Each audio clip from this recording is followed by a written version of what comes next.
미국이 주도하던 이런 국제 질서는 이제 끝나고 또 다른 국면으로 접어들고 있는 거죠. 지금 미국의 1급 체제는 끝나고 근본적으로 중국이 도전을 하고 있는 상황이고, 이제 중국 이외에 아까 말씀드린 러시아를 비롯해서 브라질, 인도, 튀르키예 이런 나라들이 강력하게 지금 지역의 맹주로 구상을 하고 있는 거죠. 자, 그다음에 이제 이번 전쟁도 그렇고 그 전에도 푸틴 체제에 대해서 서방 측에서 비난하면서 푸틴의 팽창주의가 문제다. 라고 시작하는 거죠. 굉장히 왜곡되고 과장됐습니다. 동유럽으로, 자, 우크라이나가 전쟁에서 지게 되면, 그 다음에는 발틱 3국, 그 다음에는 폴란드가, 그 다음에는 뭐 체코가, 자, 이런 식으로 시나리오 씁니다. 그야말로 소설. 러시아는 그럴 의도도 없고, 그럴 능력도 없습니다. 러시아는 우크라이나가 자기의 영향권 하에 있는 정도를 바라요. 과거 소련권에 있던 나라들이 노골적으로 친미 정권이 들어서지 않게 하는 정도가 러시아가 할 수 있는, 바랄 수 있는 최대한입니다. 중앙아시아, 제가 아까 말씀드렸는데 중앙아시아에서 가장 많은 투자를 하고 있는 나라는 당연히 중국입니다. 앞으로 점점 더 중국이 중앙아시아에 대한 영향가 커지는 것.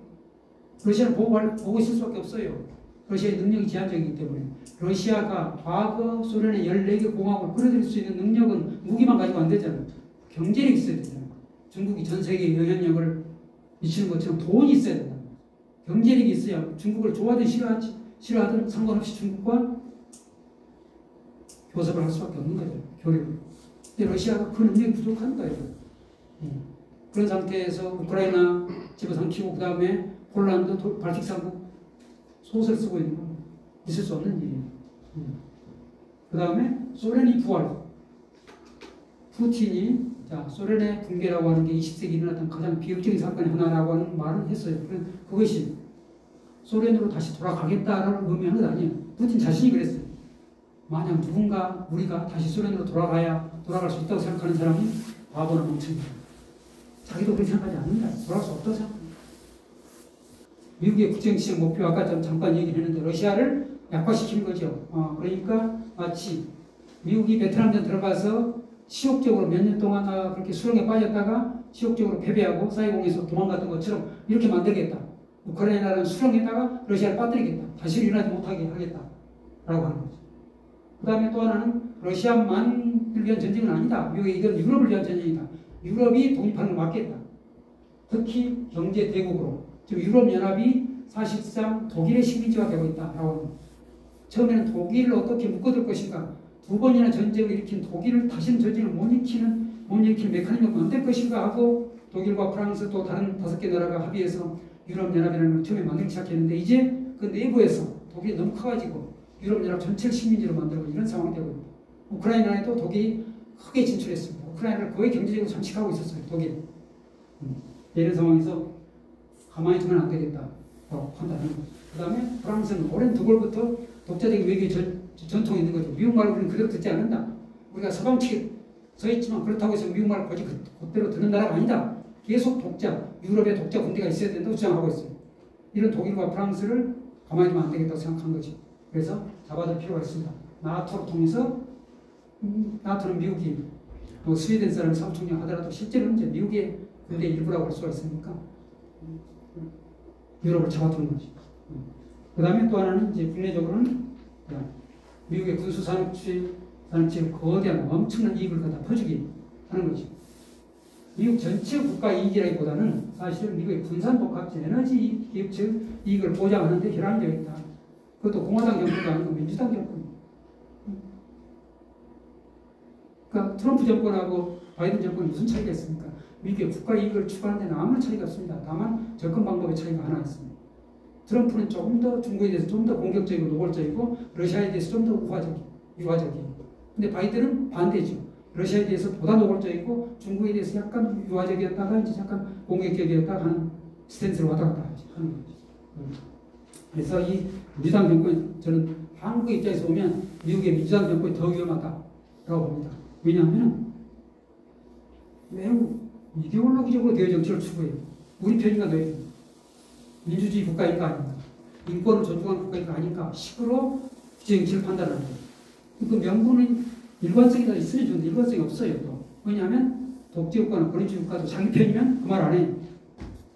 상당히 합법적으로 선거로 뽑힌 정당성이 있는 정부라도 미국 편이 아니면 독재 국가로 거절합니다.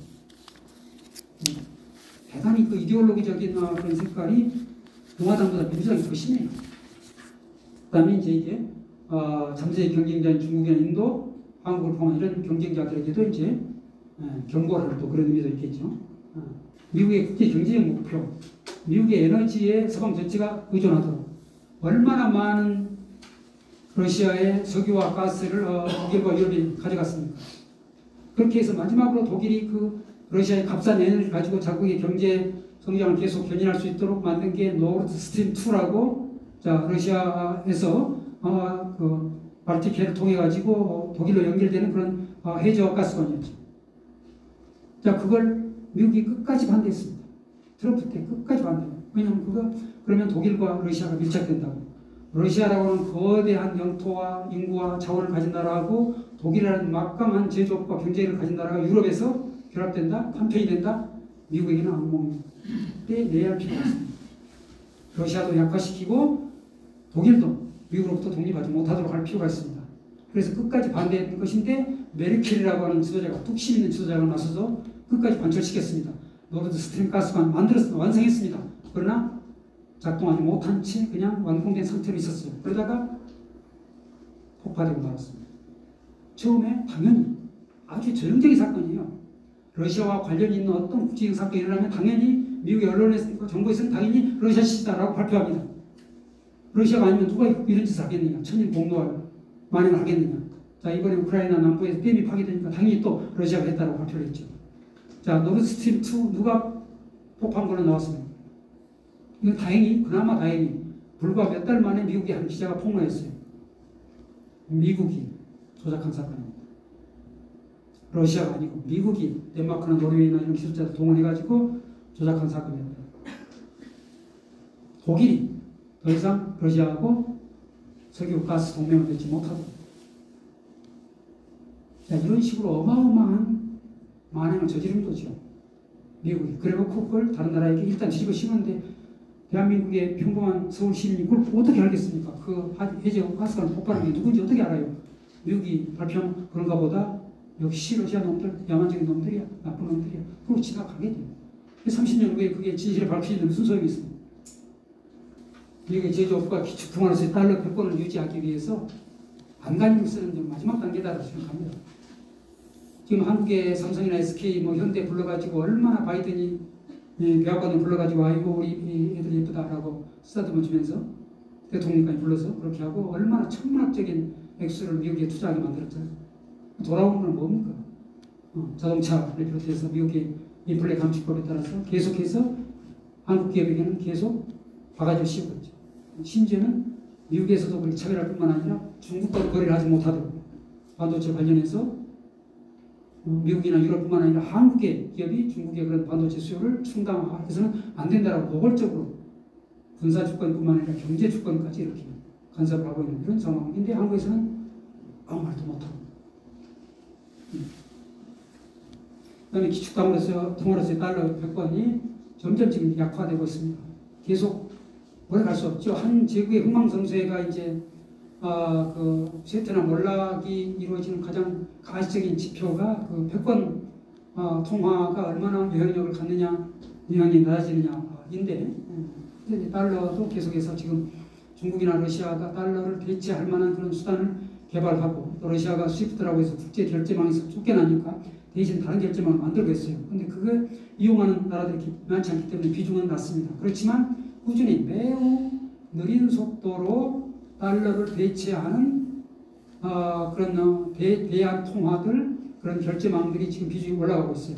중국과 러시아가 아주 밀착해서 계속 무역량이 늘어나고 있고 그다음에 중국과 사우디아라비아도 위안화로 결제한다고 하고 이란과 러시아가 무역을 하면 또 자기네 통화로 하고 이런 식으로 점점 브라질도 그렇게 하겠다고 하고 그러니까 이른바 인구가 엄청나게 매덕이 되는 나라들 경제력이 큰 나라들이 중국과 러시아와 거래하면서 그 나라들의 통화로 하겠다라고 하는 게 지금 가시적으로 달러의 패권을 무너뜨리는 점점 이제 개미 거대한 뚝에다가 개미굴이 이제 파여지는 것이죠. 지금은 그렇게 안 보이지만 이런 개미굴들이 여러 개 이제 파여지면 이제 뚝이 거대한 둥이 무너지는 이런 순간이 오게 되는데 그 TP를 보여드리니까 이제 언제가 될지는 뭐 알 수는 없지만 어쨌든 그런 대안들이 지금 꾸준히 만들어지고 있는 거죠. 그 다음에 이제 또 전형적으로 미국이 이제 제국주의적 형태를 보이는 것은 저렇게 세계에 나가 있는 미국의 기업들이 마음대로 장사할 수 있도록 아까 제가 우크라이나 얘기를 했습니다만 마음대로 우크라이나를 약탈할 수 있도록 군사적으로 보호해 주는 것이 이제 미국의 대외 정책의 가장 핵심적인 그런 군사 주권의 군사 제국을 유지하고 강화하는 그런 목적이 되는 거죠. 근데 여기서 이제 하나 궁금한 것 중에 하나가 그럼 왜 경제력이 더 러시아보다 더 센 미국이 전략적으로 주적이라고 하면서 왜 중국을 안 때리고 러시아를 때리고 있을까? 약한 고리이기 때문이죠. 중국을 때려가지고는 훨씬 더 자기에게 오는 피해가 많기 때문에 그렇다고. 세계 경제 편입한 수준이나 미국의 대외 의존도에서 러시아 비중이 중국보다 훨씬 낮죠. 제가 중국에 가서 1년 동안 미국에서 살 때 미국의 마트를 가보면요. 미국산 제품이라고 하는 것은 컴퓨터를 비롯한 이런 소프트웨어나 그다음에 목재류, 워낙 이제 미국은 산이 많고 숲이 많으니까 그다음에 소고기 이런 정도예요. 나머지 일반 생필품은 다 중국에서 왔거나 과테말라, 방글라데시 왔습니다. 미국은 제조업이 많이 걸린 나라예요. 신자유주의 시대에. 코로나 위기 시대에 가장 많은 초기에 확진자가 나오고 사망자가 나온 나라가 미국 아닙니까? 심지어 미국은 마스크 하나도 생산할 수 없는 나라가 됐습니다. 미국이 제조업이 철저하게 많이 걸린 나라가 된 거죠. 그런데다가 보편적인 의료보험 제도도 하나 없는 나라이기 때문에 뉴욕에서 그 많은 사람들이 사망자가 났어도 시체들을 안치할 공간도 없었습니다. 그래서 길거리 시체들이 다 굴러다니는 이런 상황이 됩니다.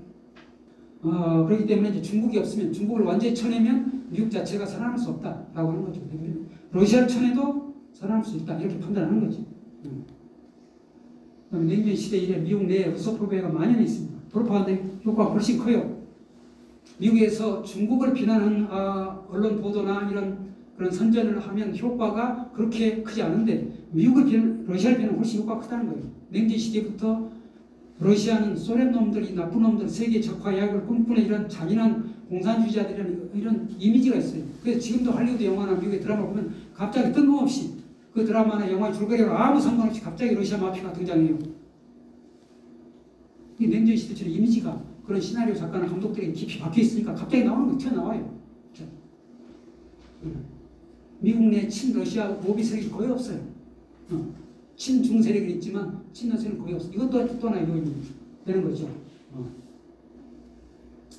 그다음에 아까 말씀드린 프랑스와 독일을 계속 지키려고 하는 것이고, 그래서 우크라이나 전쟁 다음은 대만 전쟁이 아니야라고는 언론 보도가 많이 나오고 있습니다만은 쉽지 않다고 봅니다. 중국은 결코 러시아가 우크라이나를 포기할 수 없는 것 이상으로 중국은 대만을 포기할 수 없다. 그 의지가 너무나 강력하다.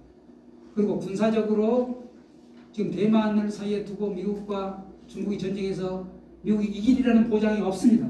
얼마 전 몇 달 전에 그 시뮬레이션을 해보니까 미국이 지는 걸로 나왔어요. AI 분야에서 지금 중국이 미국을 앞서고 있습니다. 승산이 없는 게임입니다.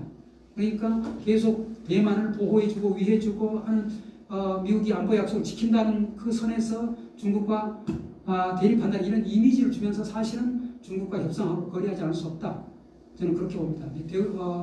대만에서 전면전은 발생하지 않을 것이다. 무슨 국지적인 충돌이 있을 수는 있지만 그게 미국과 중국이 사활을 걸고 세계대전을 할 만큼으로 가지는 못할 것이다. 이미 저우추는 중국으로 기울었다. 저는 그렇게 봅니다.